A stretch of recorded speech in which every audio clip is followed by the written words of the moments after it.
Hello everyone, Cassana here, and welcome back to Interactive Horror Stories. In the last episode, we did the first ending for Crystal Skull, and we found out that there's actually 3 endings for it. Oh boy. So, let's jump in and see what other endings we can get.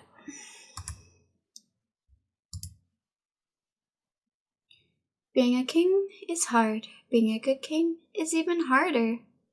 You know this well as the sole ruler of a European kingdom in the age when America is discovered. It has been 25 years since you ascended the throne. Your subjects are content with your rule. Your country is in peace and the people are wealthy. But there is something wrong with your life. Your daughter, Juliana, is ill. She's only 18 years old, and she has got an illness that nobody could cure yet. Princess is dying, and she is your only child, and the heir to the throne. Every doctor you could find tried to cure her. You have tried almost everything. Almost. You have been informed about a miraculous artifact unearthed in the continent of America. It is a human skull made of crystal. It amazes the scholars because no method is known to carve up such an excellent shape of a skull out of crystal. The skull doesn't belong to the world that you know, but to an ancient civilization that has been lost. But what amazes the scholars is not just the impossible creation. The skull is told to bring miracles to whom touches it with their bare hands. Some people tell that they saw visions from the future. Some tell that they saw how the human race has originated. And some tell that the skull can cure their illnesses. Those couldn't be cured with the medication available to your era. Naturally, you ordered your best men to bring the miraculous skull to the palace. It's midnight now. You are in Juliana's chamber. She's lying in her bed, holding your hand as you sit by her bed. No candles are lit inside. Full moon enlightens the princess's chamber, shining on her long blonde hair and blue eyes. She is too weak. Her skin is pale. She has under-eye bags, showing her illness. You already suffered the loss of your wife 10 years ago. Now you can't stand seeing your only daughter slowly die. Juliana asks you with a soft voice, "Father, am I going to die?" Ooh, should I put eventually yes? Because I know I was like, I won't allow that. Eventually, yes. She sighs. It is so sad. I am a princess with ambitions to become a ruler, and it is certainly not about personal gain. I want to continue what you do. I want to be a fair ruler and make our people happy. She continues, but I think this is life. Death conquers all.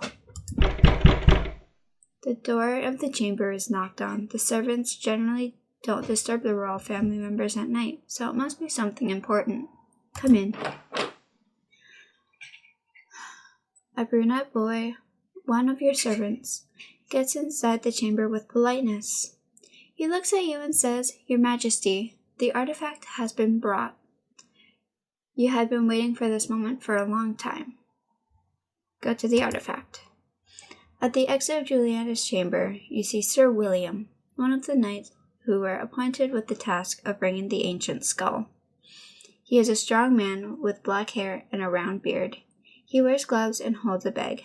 "Your Majesty," he says, and kneels before you. "Let's go to my study chamber." Sir William follows you as you walk to your study chamber.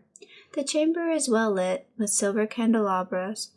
All the furniture is classy. It is a king's study room after all. There is only one chair. It is for you. You sit on it. Sir William stands by you and slowly pulls the artifact from his bag.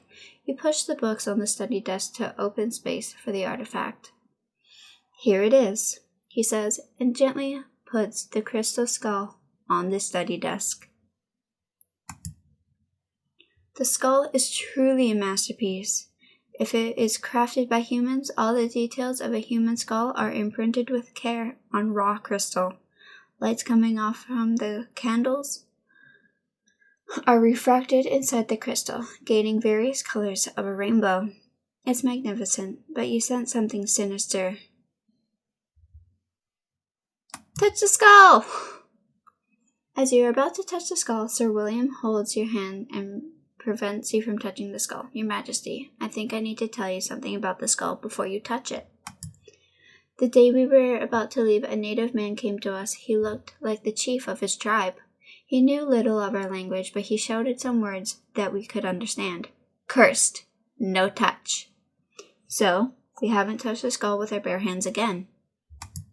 I know that our princess needs to find a cure. I also know that we received reliable information about the magical powers of the skull when it comes to incurable diseases. But Your Majesty, I have got a very bad feeling about this skull. I believe that the wise decision is to throw the skull into the sea.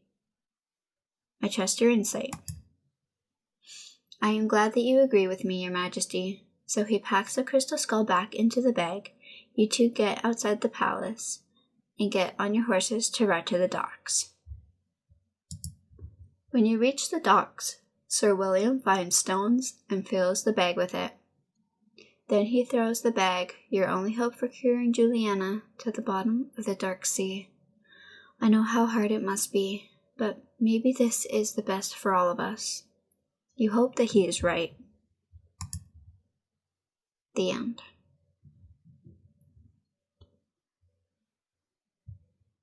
It's so sad.